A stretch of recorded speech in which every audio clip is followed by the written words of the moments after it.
Hi friends, welcome to my channel. ఈ రోజు మీకు ఒక సరికొత్త వీడియోతో ముందుకు వచ్చానండి. ఎవరైతే ఈ-కామర్స్ ప్లాట్ఫామ్లో ఫ్రెష్గా అంటే ఫ్రెషర్స్ ఉంటారో, బిజినెస్ని స్టార్ట్ చేద్దాం అనుకుంటున్నారో, ఇన్వెస్ట్మెంట్ ఎంత పెట్టాలి, ఎంతలో మనం బిజినెస్ని స్టార్ట్ చేయాలి, ఏ విధంగా మనకి మార్జిన్స్ మిగులుతాయి, ఏవేవి రిక్వైర్మెంట్స్ కావాలి, ఈ-కామర్స్ ప్లాట్ఫామ్ అంటే అమెజాన్, ఫ్లిప్కార్ట్, మీషోలో మనకి ఎటువంటి రిక్వైర్మెంట్స్ ఉంటాయి, ఏ విధమైన బిజినెస్ మనం ఏ విధంగా చేయాలి, ఎలా గ్రో చేయాలని మీకు క్లియర్గా మీకు ఎక్స్ప్లెయిన్ చేసి మీకైతే వీడియోలో మీకు చెప్తానన్నమాట.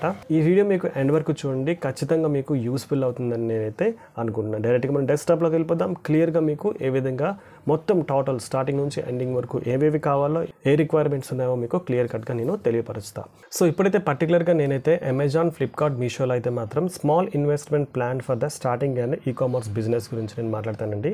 సో దీనికి నేను ఏం చేశానంటే మొత్తం 3 స్ట్రక్చర్స్ని అయితే నేను మీకు చూపిస్తున్నాను. సో ఈ 3 స్ట్రక్చర్స్ని మీరు చూడండి. First of all documents, second infrastructure, next product. So present అయితే మనకి డాక్యుమెంట్స్ గురించి మనం మాట్లాడుకుందామండి. సో డాక్యుమెంట్స్లో 2 ఆప్షన్స్ నేను పెట్టాను అనమాట. ఒకటి మ్యాండటరీ, 2 లైసెన్స్ అనమాట. సో దీనికి సంబంధించింది అంటే ఏవైతే డాక్యుమెంట్స్ కావాలి అంటే ఈ మూడు ప్లాట్ఫామ్స్కి కావాల్సిన డాక్యుమెంట్స్ ఏవేవి కావాలనేది మీకు ఇప్పుడు మీకు చూపిస్తాను. ఫస్ట్ మ్యాండటరీగా ఉండాల్సినవి ఏంటి అంటే first pan card, second GST, third current account. So pan card అనేది అందరి దగ్గర ఉంటుంది, అది కామన్. సో జిఎస్టీ సర్టిఫికేట్ అయితే మీకు ఏ విధంగా చేయాలి, జిఎస్టీ సర్టిఫికేట్ మనం ఒక చార్టెడ్ అకౌంట్ అప్రోచ్ అవ్వచ్చు. సో థర్డ్ ఆప్షన్ ఏంటంటే కరెంట్ అకౌంట్ అనుకోవచ్చు. ఈ-కామర్స్ ప్లాట్ఫామ్కి సేవింగ్స్ అకౌంట్ కావాలా, కరెంట్ అకౌంట్ కావాలా అనేది చాలా మంది కన్ఫ్యూజ్ అవుతుంటారండి. ఎందుకంటే కరెంట్ అకౌంట్ మనం తీసుకుంటే రిస్క్ అయితే ఏముండదు. సేవింగ్స్ అకౌంట్ తీసుకుంటే మాత్రం వాళ్ళకి మన అకౌంట్ని ఫ్రీజ్ చేసే రైట్స్ అయితే 100% ఉంటుంది అనమాట.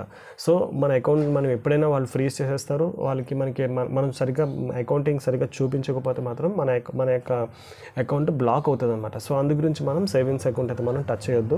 మ్యాక్సిమం మీరు సేవింగ్స్ అకౌంట్ తీసుకోవాలంటే మ్యాక్సిమం ఒక 5,000 to 6,000 కన్నా ఎక్కువ అదనమాట. 2-3 బ్యాంక్స్తో మీరు మాట్లాడండి. కరెంట్ అకౌంట్ తీసుకుంటే బెటర్ అనమాట. సో ఎందుకంటే ఇది మ్యాండేటరీ, కంపల్సరీ మీరు తీసుకుంటే ఫ్యూచర్లో మీరు స్టార్టింగ్లో మీరు సేవింగ్స్ అకౌంట్ అది ఆన్లైన్లో తీసుకుంటుంది. బట్ మనకి సెక్యూరిటీ అయితే మాత్రం 100% కాదనమాట. సెక్యూర్ అయితే కాదు. సో మనం కరెంట్ అకౌంట్ తీసుకోవడం ఫార్ బెటర్. నెక్స్ట్ ఆప్షన్ ఏంటంటే లైసెన్స్ సంబంధించిన ఆప్షన్లో నేను మొత్తం 1, 2, 3, 4, 5 ఆప్షన్స్ గురించి మాట్లాడతానండి. ఫస్ట్ ఆఫ్ ఆల్ ఏంటంటే ట్రేడ్ మార్క్ అనమాట. సో ట్రేడ్ మార్క్ సర్టిఫికేట్ అయితే మాత్రం ఖచ్చితంగా ఉండాలన్నమాట. ట్రేడ్ మార్క్ సర్టిఫికేట్ అంటే ఏం లేదండి, బ్రాండ్ అప్రూవల్ అనమాట. మీ ప్రోడక్ట్ సంబంధించిన బ్రాండ్ మనం ఖచ్చితంగా పెడతాం కదండి. ఇన్ ఫ్యూచర్లో బిజినెస్ మనం గ్రో అవుతున్నప్పుడు బ్రాండ్ ఉంటుంది కదండి మన ప్రోడక్ట్కి. సో దానికి ట్రేడ్ మార్క్ సర్టిఫికేట్ అయితే ఖచ్చితంగా తీసుకోవాలి. సో ట్రేడ్ మార్క్ సర్టిఫికేట్ తీసుకోవడానికి పెద్దగా ఏం లేదండి. 1,500 నుంచి 2,000 అయితే ఎవరైతే మనం ట్రేడ్ మార్క్కి అప్లై చేస్తామో ఆ యొక్క ఏజెంట్లు తీసుకుంటారు. సో గవర్నమెంట్ యొక్క ప్రైస్ ఎంత ఉందంటే 4,500 రూపీస్ అయితే మాత్రం గవర్నమెంట్ ప్రైస్ ఉందన్నమాట. ఓవరాల్గా మీకు ట్రేడ్ మార్క్ సర్టిఫికేట్ అవడానికి మినిమం ఒక 10,000 రూపీస్తో మీరు ట్రేడ్ మార్క్ సర్టిఫికేట్ని తీసుకోవచ్చు అనమాట. సో ఫస్ట్ థింగ్ అయితే ట్రేడ్ మార్క్ సర్టిఫికేట్. BIS అంటే ఏంటి అంటే కాస్మెటిక్స్ సంబంధించిన ప్రోడక్ట్స్, టాయ్స్, బ్యాటరీకి సంబంధించిన ప్రోడక్ట్స్ సేల్ చేయాలంటే BIS నుంచి మనకి అప్రూవల్ లెటర్ ఉండాలన్నమాట. సో అది మీకు ఎలా చేయాలనేది మీకు తర్వాత తెలియపరుస్తాను. సో ఇదేంటంటే ఖచ్చితంగా ఆ సర్టిఫికేట్ ఉంటేనే వాడు అప్రూవల్ చేస్తాడనమాట. సో నెక్స్ట్ ఆప్షన్ ఏంటంటే FSSAI. ఫుడ్కి సంబంధించిన ప్రోడక్ట్స్ ఏమైనా మీరు సేల్ చేస్తున్నారు అనుకుంటే మాత్రం FSSAI వాళ్ళ దగ్గర నుంచి ఫుడ్ లైసెన్స్ అయితే ఖచ్చితంగా ఉండాలి. ఫుడ్ లైసెన్స్ లేకపోతే మీ యొక్క ఫుడ్కి సంబంధించిన ప్రోడక్ట్స్ అయితే మనం ఆన్లైన్లో సేల్ చేయడానికి అవ్వదన్నమాట. అదొకటి చూసుకోవాలి. నెక్స్ట్ ఏంటంటే EPR రిజిస్ట్రేషన్. ప్లాస్టిక్ ప్రోడక్ట్స్ సంబంధించిన ప్రోడక్ట్స్ మీరు సేల్ చేస్తున్నారంటే EPR దగ్గర నుంచి మనం రిజిస్ట్రేషన్ చేసుకోవాలన్నమాట. Import export code.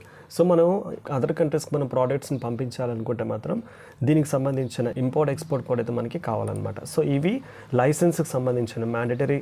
ఫస్ట్ మీకు నేను చెప్పింది ఏంటి, మ్యాండేటరీ చెప్పాను, నెక్స్ట్ లైసెన్స్ చెప్పాను. సో నెక్స్ట్ థింగ్ ఏంటంటే ఇన్ఫ్రాస్ట్రక్చర్లో మనకి కావాల్సినవి ఏంటి అంటే first of all mobile. So mobile మనకి ఖచ్చితంగా ఇప్పుడైతే మొబైల్ లేనివాడైతే ఎవడు ఉన్నాడో ఖచ్చితంగా మొబైల్ అయితే ఉంటుంది. నెక్స్ట్ ఐటమ్ ఏంటంటే కంప్యూటర్ అనమాట. సో మనకి డెస్క్టాప్ కంప్యూటర్ అయితే ఈజీగా మనకి 20,000 రూపీస్లో ఒక అసెంబుల్డ్ కంప్యూటర్ అయితే మనం ఈజీగా సంపాదించవచ్చు. సో ఈ విధంగా మనం 20,000 రూపీస్ పెట్టి కంప్యూటర్ తీసుకోండి. నెక్స్ట్ అంటే ప్రింటర్ అనమాట. సో ప్రింటర్ అయితే మీకు 2 రకాల ప్రింటర్స్ ఉంటాయండి. ఒకటి laser printer, second barcode printer. So laser printer అంటే ఏంటంటే A4 షీట్స్ అని వస్తాయి కదండి. A4 షీట్స్ తీసుకునే దాన్ని లేజర్ ప్రింట్ అంటారు. బార్కోడ్ ప్రింటర్ అంటే ఏంటంటే ఓన్లీ మనకి బార్కోడ్సే వస్తాయన్నమాట. సో బార్కోడ్కి సంబంధించిన సైజ్ బట్టి మనకి బార్కోడ్ ప్రింటర్ అయితే మనకు వస్తుంది. సో మ్యాక్సిమం 2 ప్రింటర్స్ కూడా మీకు 12,000, 15,000, నెక్స్ట్ 10,000లో కూడా మీకు దొరికేస్తాయి. సో మీరు చూసుకొని తీసుకోండి. Next internet connection. ఖచ్చితంగా ఇంటర్నెట్ కనెక్షన్ అయితే మనకి పర్ మంత్ ఈజీగా 500 రూపీస్ అయితే మనం పెట్టాల్సి వస్తుంది. సో నెక్స్ట్ ఏంటంటే వేర్ హౌస్.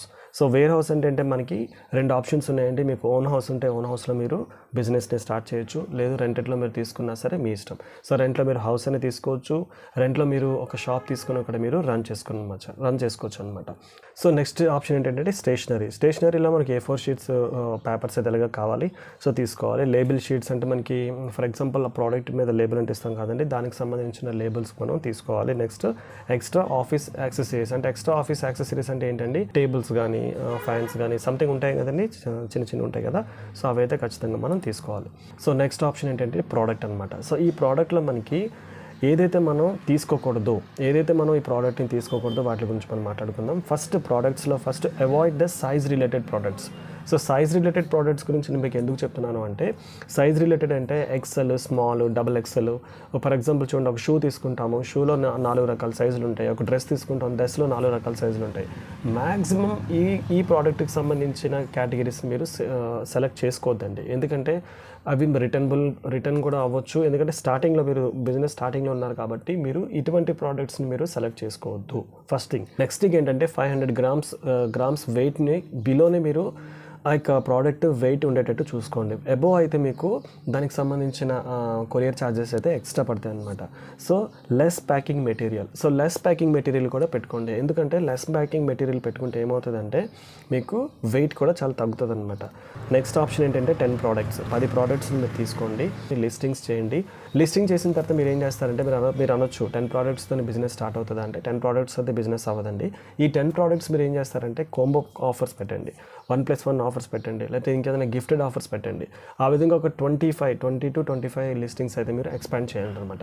మీ యొక్క అకౌంట్లో మినిమం 20 to 25 ప్రోడక్ట్స్ని లిస్టింగ్ అయితే మాత్రం ఉంటే అది ఆటోమేటిక్గా వితౌట్ యాడ్ రన్ చేసి మీరు ప్రోడక్ట్స్ని సేల్ చేయొచ్చు అనమాట. సో ఇవి ఫ్రెండ్స్, ఇప్పుడైతే మీకు చెప్పినవని మీకు అర్థమైంది అనుకుంటున్నా. ఒక ఈకామర్స్ ప్లాట్ఫామ్లో ఒక న్యూ బిగినర్స్కి ఏ విధమైన రిక్వైర్మెంట్స్ కావాలనేది మీకైతే క్లియర్గా మీకు తెలియపరచానని అనుకుంటున్నాను. సో దీనికి సంబంధించి ఏదో డబ్బులు ఉంటేనే పని అవుతుంది అనుకుంటే మాత్రం కాదండి. మీ మైండ్ సెట్ అనేది చాలా ఇంపార్టెంట్ అనమాట. సో మీ మైండ్లో ఎంత నాలెడ్జ్ ఉంది, ఆ నాలెడ్జ్ని మీరు ఉపయోగించి 10 మందిని అడిగి మీరు ఒక నాలెడ్జ్ని సంపాదించి ఆ నాలెడ్జ్ ద్వారా బిజినెస్ని స్టార్ట్ చేయాలనుకుంటే మాత్రం this is the best platform అండి. నాలెడ్జ్ అంటే ఏదో పెద్ద తెలివితేటలు ఉండాల్సిన అవసరం లేదు. బేసిక్ నాలెడ్జ్, మనకి బిజినెస్లో బేసిక్ నాలెడ్జ్ ఉండి ఆ యొక్క నాలెడ్జ్ని మనం గెయిన్ చేసుకొని ఈ బిజినెస్ని మనం స్టార్ట్ చేయొచ్చు. చాలా తక్కువ ప్రైస్లో, ఒక 50,000 నుంచి ఒక ₹1,00,000, 50,000 నుంచి ₹1,00,000 లోపే మనం బిజినెస్ని స్టార్ట్ చేసి మంచి ప్రాఫిట్ సంపాదించండి. ఎందుకంటే ఇది ఒక్కసారిగా వచ్చేదండి, ఒక 6 months అయినా 1 year అయినా పడుతుంది టైం రావడానికి, సో బిజినెస్ని గ్రో అవ్వడానికి. సో ఈ వీడియో మీకు నచ్చింది అనుకుంటున్నానండి. నచ్చితే మీరు లైక్ అండ్ షేర్, సబ్స్క్రైబ్ చేయండి. ఖచ్చితంగా మీకు యూస్ఫుల్ అవుతుంది. ఎవరికైనా ఈ వీడియో యూస్ఫుల్గా ఉంది అనుకుంటే మాత్రం అందరికీ షేర్ చేయండి, లైక్ చేయండి. సో వీడియో మీకు నచ్చింది అనుకుంటాను. నెక్స్ట్ వీడియోతో మళ్ళీ కలుద్దాం. Good bye.